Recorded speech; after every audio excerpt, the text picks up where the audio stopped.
आज पुत्रदा एकादशी है। मैं आज पूजा करने जा रही हूँ।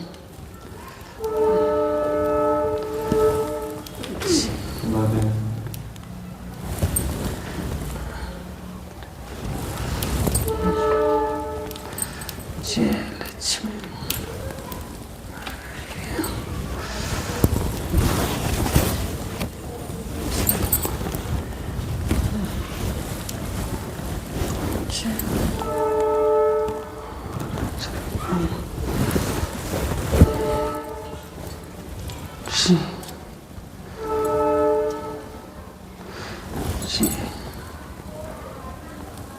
कृष्ण वासुदेवाय नमः। जय श्री राम। जय लड्डू गोपाल। जय लक्ष्मी महारानी मैया। जय शिव गुरु। जय गायत्री। वीर बजरंग बली। जय खाटू श्याम।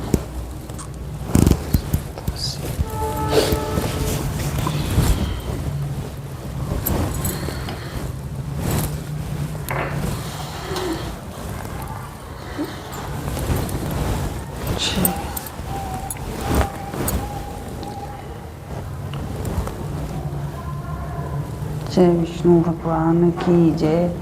प्रेम से बोलो एकादशी महारानी की जय।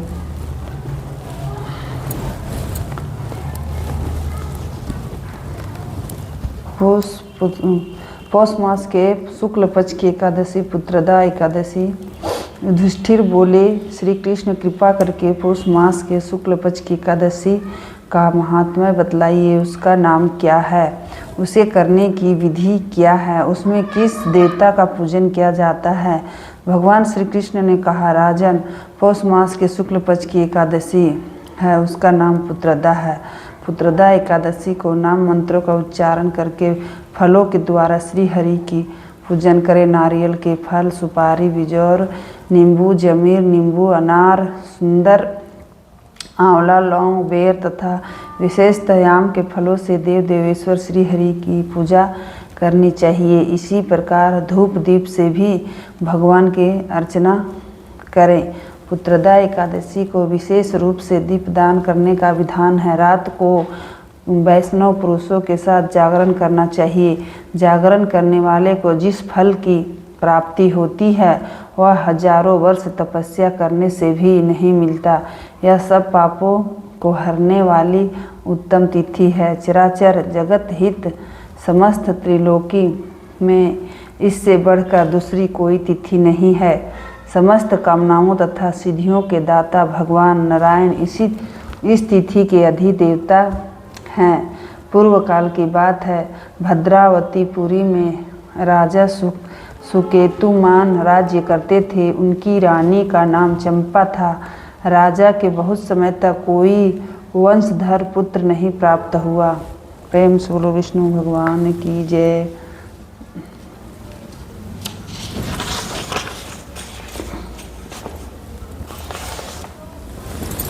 इसलिए दोनों पति पत्नी सदा चिंता और शोक में डूबे रहते थे। राजा के पितर उनके दिए हुए जल को शोकोच्छ्वास से गर्म करके पीते थे। राजा के बाद और कोई ऐसा नहीं दिखाई देता जो हम लोगों का तर्पण करेगा, यह सोच सोचकर पितर दुखी रहते थे।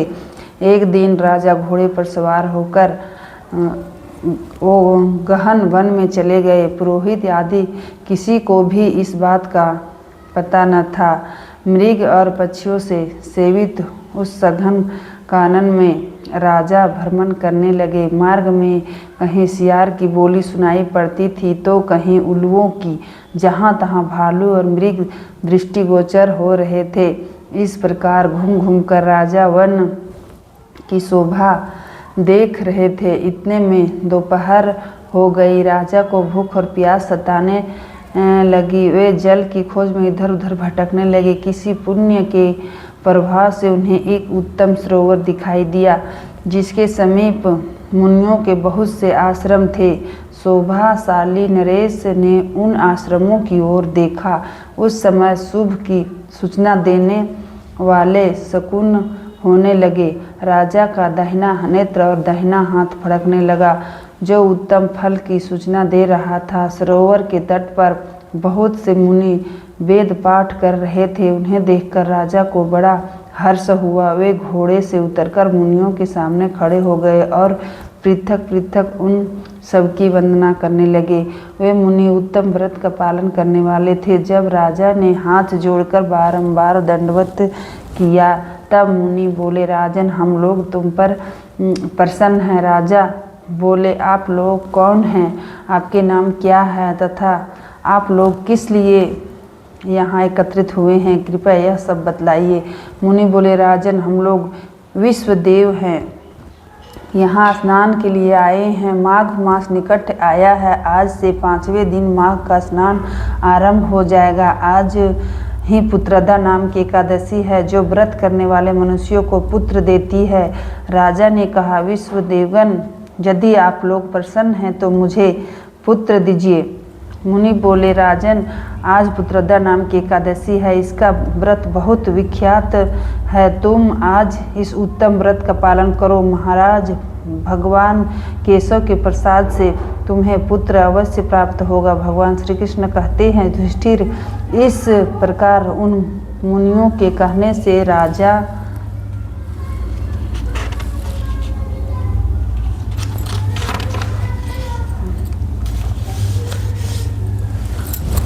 ने उक्त उत्तम व्रत का पालन किया। महर्षियों के उपदेश के अनुसार विधि पूर्वक पुत्रदा एकादशी का अनुष्ठान किया। फिर द्वादशी को पारण करके मुनियों के चरणों में बारंबार मस्तक झुकाकर राजा अपने घर आए। तदंतर रानी ने गर्भ धारण किया।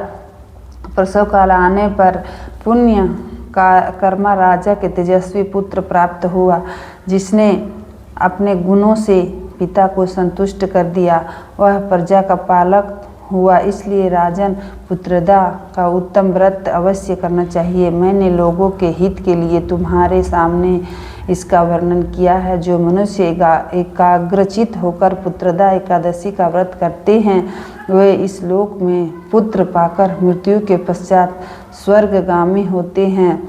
इस महात्म्य को पढ़ने और सुनने से अग्निष्टोम यज्ञ का फल मिलता है।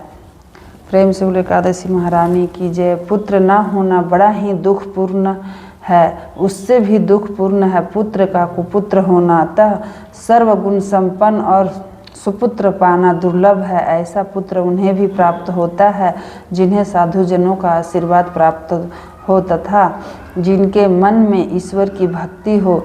इस कलयुग में सुयोग्य पुत्र प्राप्ति का उत्तम साधन पुत्रदा एकादशी का व्रत है। प्रेम से बोलो एकादशी महारानी की जय। पुत्रदा एकादशी की जय।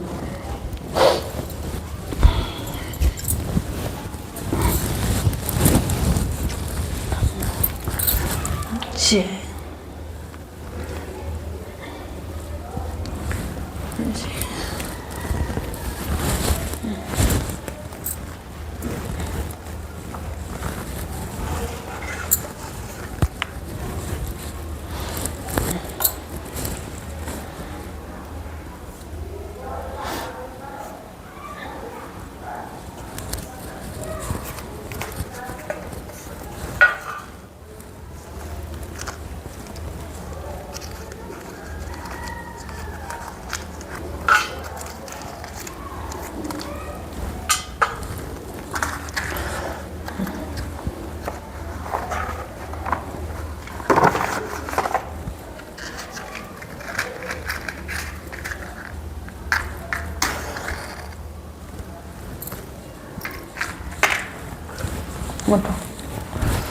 ओम जय जगदीश हरे स्वामी, जय जगदीश हरे।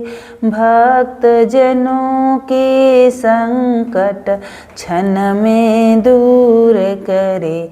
ओम जय जगदीश हरे।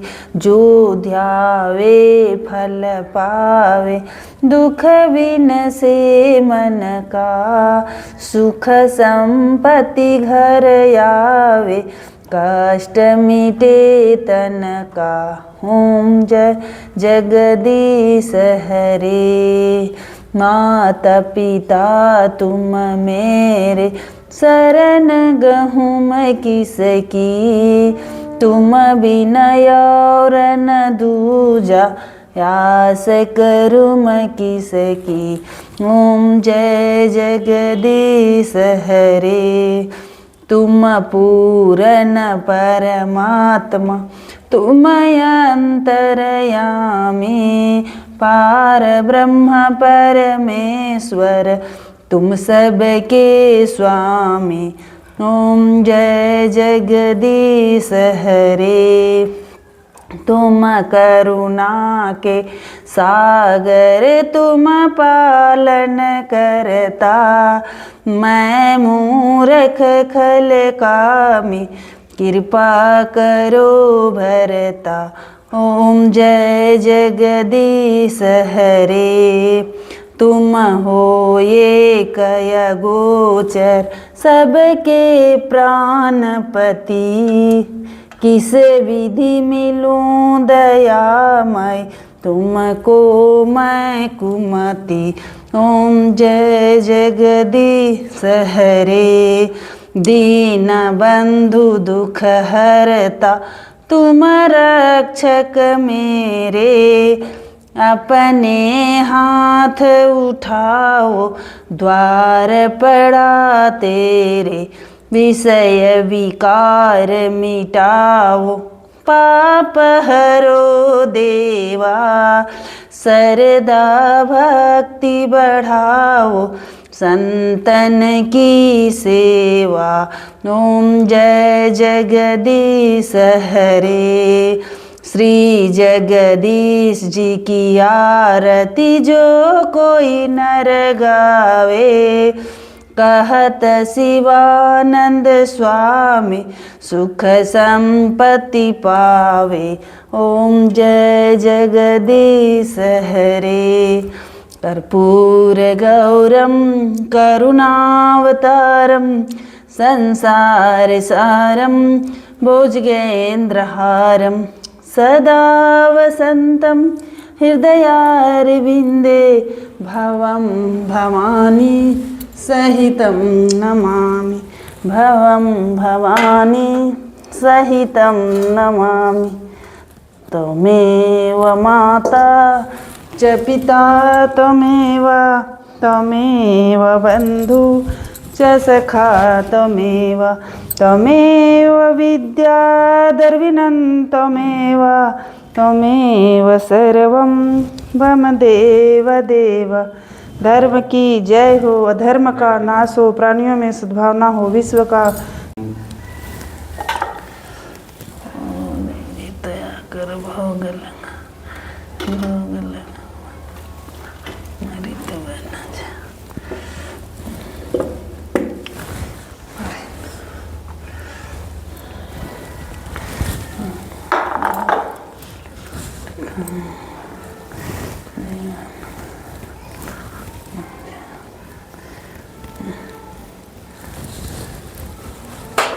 प्रेम से बोलो एकादशी महारानी की जय, लक्ष्मी नारायण विष्णु भगवान की जय, पुत्रदा एकादशी महारानी की जय।